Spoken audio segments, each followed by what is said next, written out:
Hey everybody, this is Patty. Welcome to the witching hour. Yes, the hour of the day when a veil is thin.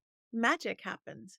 I have some great magic for you today. She is an award-winning author, an herbalist, an entrepreneur, an international speaker, and she has a beautiful name. Welcome to the one and only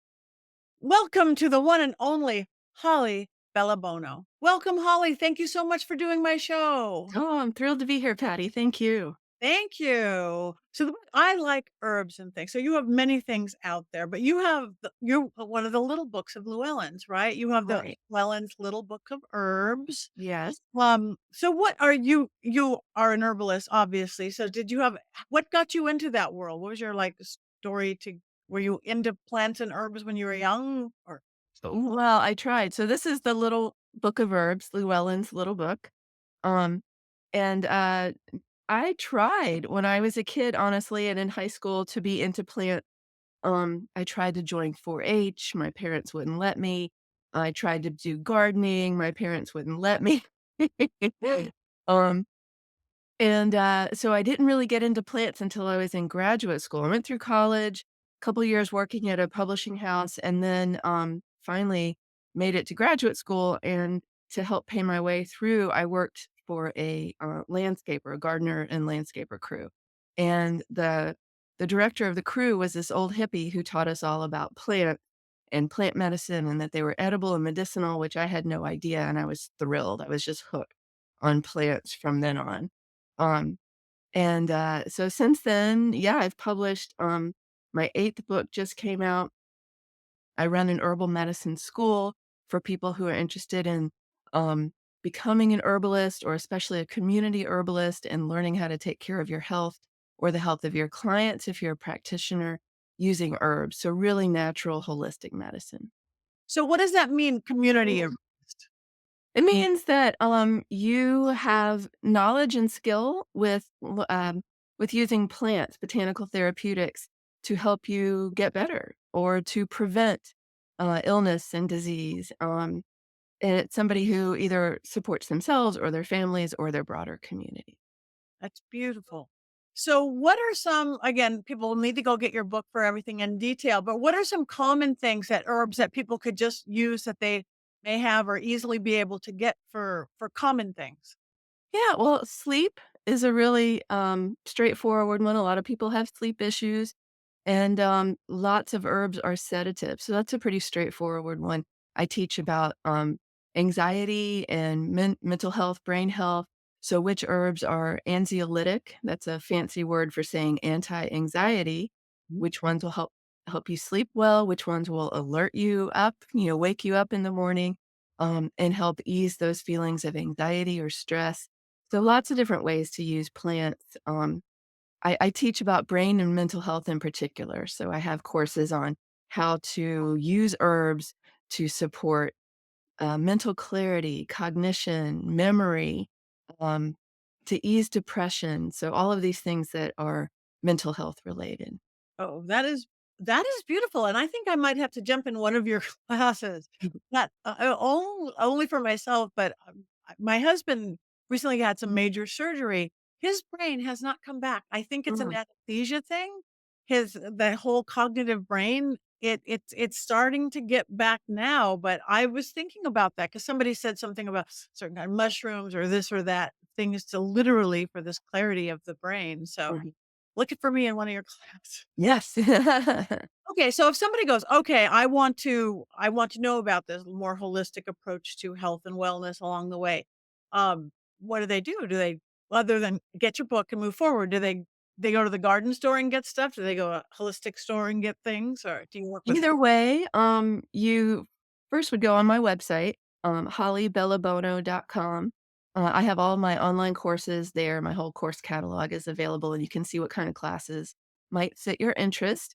And then I encourage you to check out your local herbalist, find out who's teaching herbs near you, and go on their herb walks and take their classes because there's nothing that beats learning plants hands on and really getting to smell them and taste them and figure out their growing cycles and what does this plant look like in May versus what it looks like in October and really getting to know a plant's growing cycle. which is kind of really the inspiration for my latest book because, Once Upon a Place, I got the inspiration yeah, from the journey of a seed, right? So a plant, um, uh, it flowers and then it produces a seed, and then the seed falls to the ground and gets covered up by dirt and sits there in the dark for a few months, and then it sprouts and is this new being, and it's super metaphorical, and I just love symbolism and imagery, and that is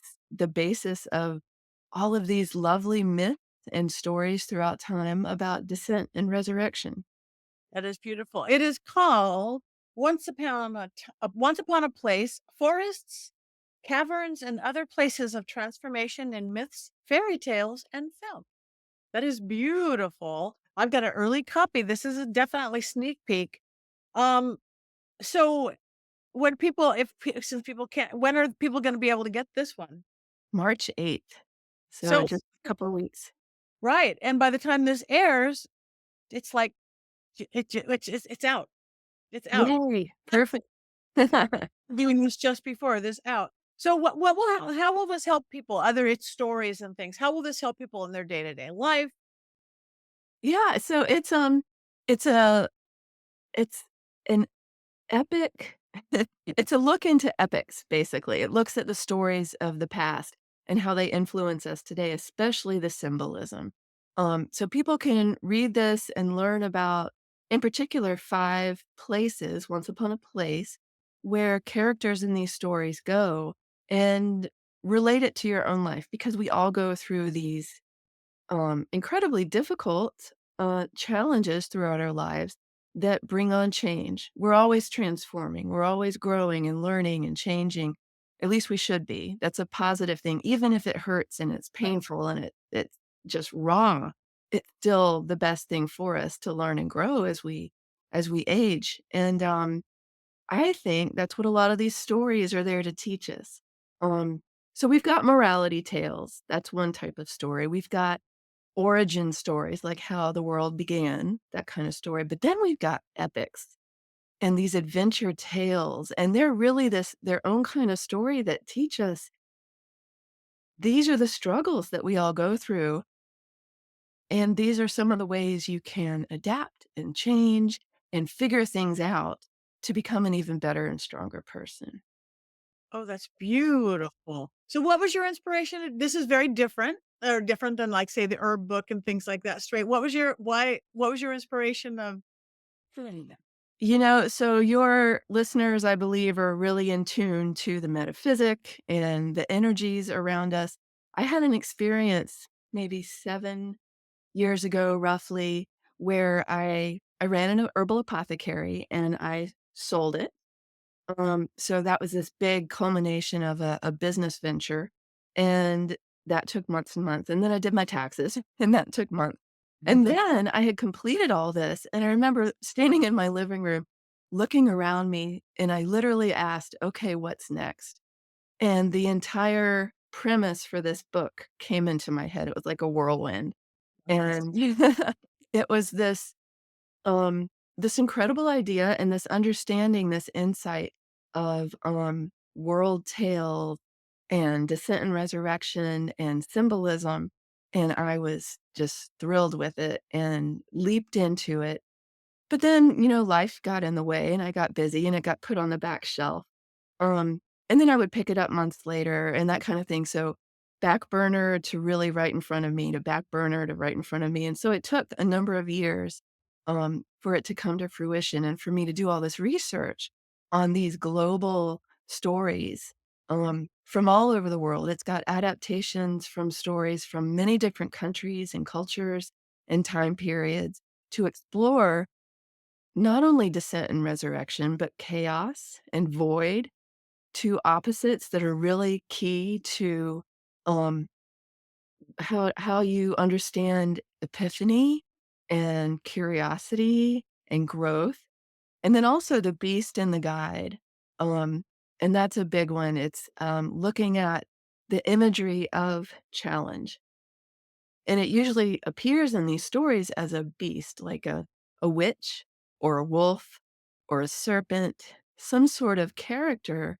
that forces you to really look within and sacrifice a part of yourself um, or understand something that you hadn't understood before.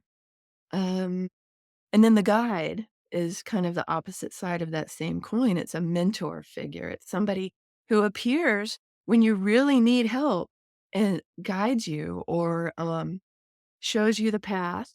It's not the trickster. There we have the trickster in a lot of cultures that, likes to poke fun at you, but this is a real guide. It's somebody who literally shows you the way or helps you make sense of a tricky situation.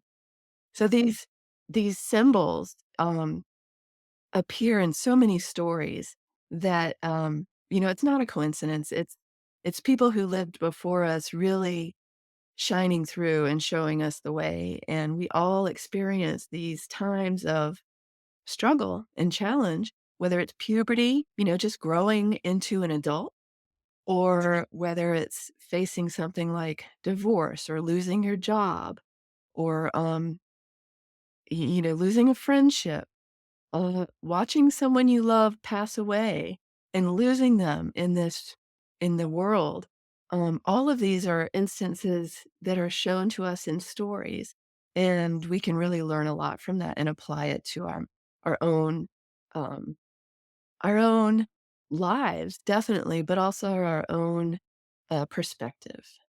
Oh, that's beautiful. Especially, it seems timely more than ever. Life in 2025 itself can be that challenge of like, things are different. Where do we go from here? Mhm. And I do like the story concepts. So is this kind of always who you were? Even I'm leading from you wanted a garden, but you couldn't garden, which I think is so cute. So you joined a motorcycle gang instead. Um, um, so is this guide your path, your magical path, or your spiritual path? How does this affect your day-to-day life? You see the stories, whether it's archetypal or historic stories. How will this help people along the way? Or how is some examples for you? So, for instance, one of the 5 locations, so there are 5 locations that I really focus on in the cavern, the deep, which is the ocean, Mm. the vessel, the forest, and the labyrinth. And characters throughout all these stories end up in one of those, at least one of those 5 locations. And the one that I tend to, uh, see most often in my own life probably is the cavern. Um, Probably because I spent a number of years gardening, digging holes. You see that the earth is malleable and yielding, but it's also incredibly frightening, dark. I used to go caving, when I was in college. I love caving, spelunking, and being in the center, not the center, obviously, but underground, the earth that's all above you, and it's so incredibly dark. You really see why this became one of the locations for stories because it's otherworldly. Even though it's right there beneath our feet, we walk on the earth all the time. A cavern or a hole, think about, Alice in Wonderland, think about Inanna, Ishtar, um, think about Frau Holly, the folktale from Germany, Mhm. where the girl dives into she jumps into a well to pick up a spindle that she dropped, and there's this whole world of Grandmother Winter, Frau Holly. So all of these stories, some of them are sweet and charming, others of them are terrifying, but they all involve these locations, this imagery, either of the cavern, the deep, the vessel, the forest, or the labyrinth. So we're gonna have to have you come. We have a thing on Wednesdays called the Witches Movie Coven, and we talk about this kind of stuff. What we in good movies, bad movies, and we just watched one. I can't even remember the name of it. Where, of course, the girl fell down a tunnel and got into a different world and a lot like, into the cavern kind of thing. Very symbolic. So, yes, every Wednesday night we'll have to have you come guest with us. Wonderwell. It was a film called Wonderwell. Again, certainly got into myth and story and thing and the challenges, everything. Weird movie, I didn't vote for it. I didn't mind it. We'll go with that t-shirt. I didn't mind it. So does each of these places represent something like the cavern represents certain attributes and things versus the deep versus the forest? In a way, yeah, and broadly, they all represent the abyss or the place of change. But more specifically, the challenges that you find in each location really influence the character in the story and what they do and what they experience. So, for instance, the labyrinth, um, the most famous one, of course, was Theseus and the Minotaur from ancient Greece. But there are labyrinths in lots of different stories. And I think outer space is the modern look at a labyrinth. We've got the movie Interstellar, we've got Star Wars, all of these films that show you, or that show the character going through what seems like a maze, getting confused, getting lost, coming up against barriers. Harry Potter, right? I mean, there's maze imagery in all of these stories, and it's symbolic of our lives. We come up against barriers, we hit walls, we feel like we're stuck. And looking at these stories can help us think, I'm not the only one. This isn't only happening to me. This has happened to people throughout time. And it can help you feel a little bit more confident. It can help you let go of those feelings of inadequacy or fear so that you can say, okay, I just need to turn around here and come at this from a different perspective. That's one of the beauties of the labyrinth. The vessel is a really interesting one because whereas the deep, the character is going deep into the water, like Gilgamesh, a really ancient story. But the vessel is more about the surface. It's more about, the reflection. And when you look into a vessel or, a cauldron or a chalice, you're seeing the reflection come back at you. It's reminiscent of a lot of ancient myths, from Scandinavia, Viking myths, where, people would send their dead on ships across the water, not knowing if there was a boundary or an edge on the other side, you know? So it's this really ancient feeling of going across the top. Um, and, lots of wonderful stories, regarding that. But yeah, it's all about, um, the abyss, change, personal growth, transformation, um, whether you're it doesn't matter which of those 5 locations you're in, or that the character's in, you know, you can see yourself in that character and in their circumstance and say, "Yeah, this feels familiar. This feels hard. What they're going through is hard, and that's what I'm going through," but it's the symbolic metaphor of it that makes you think, "Okay, I can get through what I'm getting through." I think that's beautiful. I love it. I can't wait to read it. I just got it. Again, early copy, but everybody can get them now. It is now out because it's starting the second week in March. So check this out. Let's go back to herbs because you are an herbalist, you're a speaker, you get out and about the world of doing things. Um, and I do know that you've emphasized the importance of really experien experimenting and working with herbs. Do you have any what got you into that part of things? Uh, I did you have a memorable experience associated to something that went, "Herbs is a thing that I'm going to be an expert in?" Well, my dad was a pharmacist and my mom was a registered nurse. Um, Mhm. so I grew up in a family that was very medical.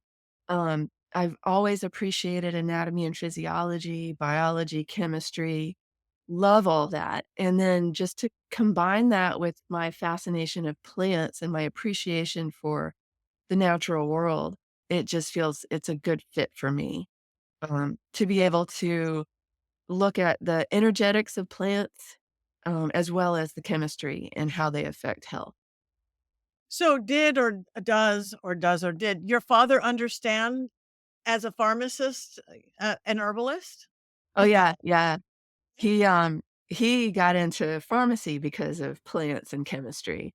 Oh, Um, yeah, so he When I grew up, we would sit around the, dinner table, my mom would make spaghetti or something, and we would listen my sister and brother and I would listen to my parents talk about the day's surgery. My mom specialized in the operating room for hand and wrist surgery, Wow. and my dad, they would talk about the cc's of blood or this type of medication that was given or the problems that this particular patient faced, and it was very chemistry and anatomy focused, and, I loved it. And I just grew up with this understanding that the natural world is incredibly complex and totally to be appreciated, and there's so much to learn.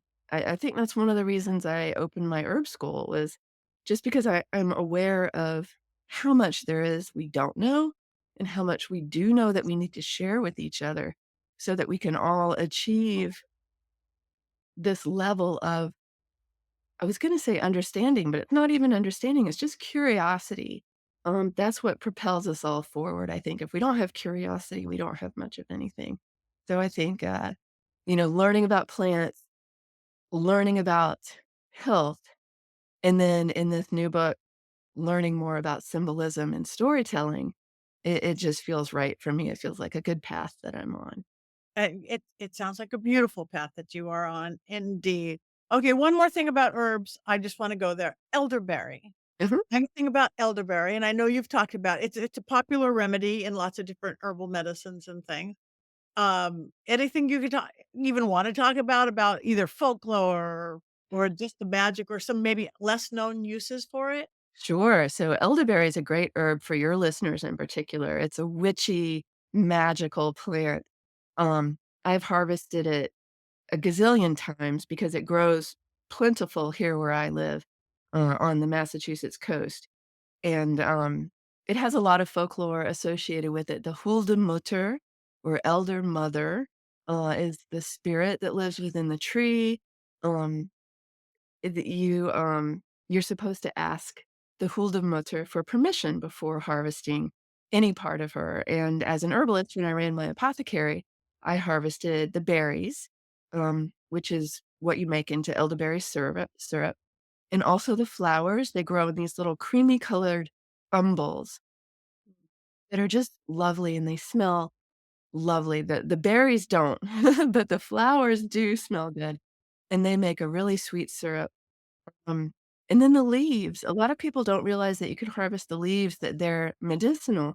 You don't wanna ingest them. They can be toxic if you ingest them, but if you chop them up and add them to olive oil, for instance, um, then, you steep them, on very low heat for, say, 20 minutes, or you put them in a jar with the oil and you sit it on a sunny windowsill for a couple of weeks, and then you strain the leaves out, and you've got this really potent topical remedy that you can use on cuts and sores and wounds, or you can add beeswax to it and make a salve or an ointment. And that was one of my most popular products when I ran my apothecary because elderberry is so potent. It's such a strong medicine, um, that you can use it in this variety of ways. And then, of course, there's the folklore about the twigs being musical. People have made flutes out of them. It's just a glorious, wonderful tree. Yeah. Thank you. Thank you very much. It's a romantic, it's witchy, it's beautiful. That's why I even had to ask about one thing. I also I read that you have a retreat coming up, right? Mhm. A herbal Tuscany retreat. So if anybody's interested in that, tell anybody about that you have coming up soon, right? Oh, it's gonna be wonderful. We only have 3 spaces left, so if someone is interested, definitely sign up now. It's gonna be a 11-night, 12-day retreat. We're gonna visit botanical sanctuaries, ancient herb gardens, herbal pharmacies, um, an essential oil farm and production facility. We're gonna go to hot springs around Tuscany. We're gonna do wine tastings. We're gonna cook in our 16th century villa, ancient kitchen. It's just gonna be wonderful. I can't wait. Oh, okay. That does sound I read about that. I'm like, oh my God, that sounds I love that sounds like adventure travel to me. Yes. So okay, so if people tell people anything you have coming up and certain again, this book where they can get this book or all your books. You have a lot. You're very prolific. Yeah, so I've got, this is my 8th book. They're all on my website, hollybellebuono.com. The majority of them are herbal books, so, beginner and intermediate herbal medicine, how to support yourself, how to learn about the plants, um, and then this one, Once Upon a Place, is more, it's more about fairy tales and myths, and philosophy. And then my courses, the Herbs for the Brain course really is one of the bigger ones. I've also got the Herbal Medicine Foundations course, which is a 96-hour certificate program. So if you're really interested in diving into herbs, supporting yourself, your family, your community, this is a really good foundation or, basic level course to take to really get a sense of what the herbs do, to learn about herbal actions or categories of plant. For instance, elderberry, um, it would fall into several different categories. It's antimicrobial, it fights germs, it's expectorant, so it helps with a cough.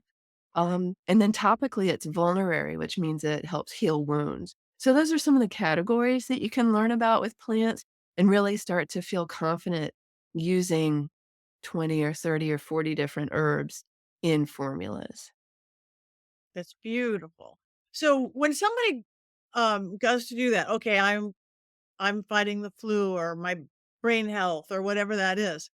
So is it kind of like concoctions that they come up with, a little bit of this and a little bit of that and, 3 drops of this? Are you working with the dried I plants itself, oils? And for anybody who doesn't know anything about it, what do we look at? What does it look Okay. like? Yeah, so herbal medicine is, it's a little bit of all of that. None of that is wrong. The way I like to pursue it is more of a formula. So I teach how to build a formula, and a formula is just when you put more than one herb together. Um, and you can use different categories of these plants. You can think about what is the end result I want. If it's a cough, for instance, you might want an expectorant, you might want an antispasmodic 'cause to get rid of those spasms in the chest. You might want an immune support herb.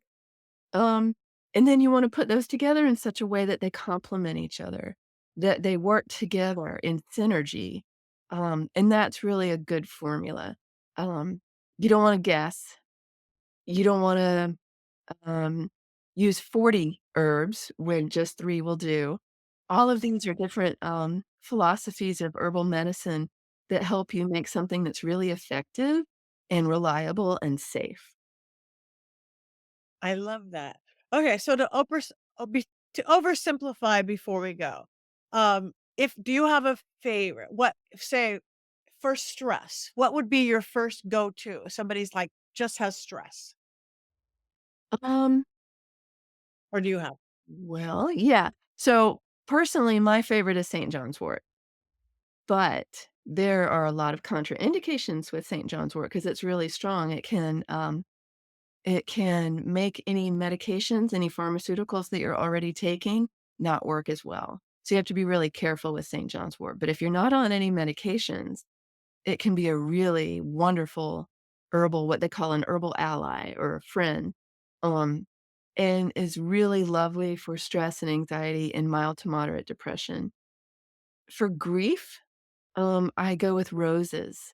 Roses are just so lovely, and I like to teach people, you don't have to just take a tincture. You could drink it as a tea. You could make a tea and make, rose petal rice pudding with that. It's just this creamy, delectable rice pudding that is scented with roses, and talk about taking away your sad feelings. It's really lovely. Oh, that sounds beautiful. I in my magic, which isn't edible magic because they don't let me in a kitchen, I use a lot of roses because the energy behind it, the vibration behind it, whether in spells or baths and things like that. So I love that. So one more before I go. What if somebody's looking for more energy, more focus? Do you have a 1 or 2 go-tos for that you Yeah, there's an Ayurvedic herb called Eleuthero. It's an adaptogenic herb, which means it gives you stamina and strength and endurance and energy. Um, and you can find that at a health food store. It tends to grow, on different continents, so you're not gonna find it grown here, you're not gonna be able to grow it necessarily, so you wanna look for it as a powder, and then you can put the powder in your oatmeal every morning or in your, uh, sprinkled onto your toast with butter, however you can get a powder in, or you can take it as capsules, but eleuthero is a good energizing one. Um, and then I recommend turmeric a lot. Turmeric is really a good mind brain health herb that if you're interested in experimenting with herbs and you're just getting into it, you're a beginner, turmeric is a really fun one. It's a food. It's very safe. You don't want to take more than, say, 2 tablespoons of the powder a day, but you can also get it at the grocery store. It looks like a little carrot, and that's the turmeric root, and you can buy that and chop it up and eat it raw, or you can put it in your stir fries. And then you can also get the powder and mix it in with milk and make a golden turmeric, tea, or hot cocoa. I think that's a nice one to experiment with because it's very, it's a wonderful brain health herb. Turmeric, that's yeah, that's a buzzword I hear a lot lately, turmeric, add turmeric to whatever and things, so I guess I need to go add some turmeric, so, um, anyway, this is just I could go for days, but tell everybody where they can find you. Again, your books are probably everywhere, but if social media, website, stuff like that. Sure. So yeah, the books are everywhere you buy books. Books a Million, all the bookstores, Amazon, or at my own website if you'd like an autograph copy. And that is hollybellebuono.com. And I'm on Facebook and Instagram, Holly Bellebuono. I have a YouTube channel. Um, and my herb school, the catalog is online, hollybellebuono.com. Okay. You guys check it out. She's beautiful, she's wonderful. Check out all her books. I'm excited to read this one next. So, thank you, Holly, for bringing your magic to the witching hour. Any Thank last words you. of wisdoms you have for anybody before we go in this beautiful world? Oh, yeah, because just thinking about my newest book and all the symbolism, look out for the symbols in your life, the imagery. It's the universe talking with us and showing us the right way. Absolutely perfect. Thank you. Thank you.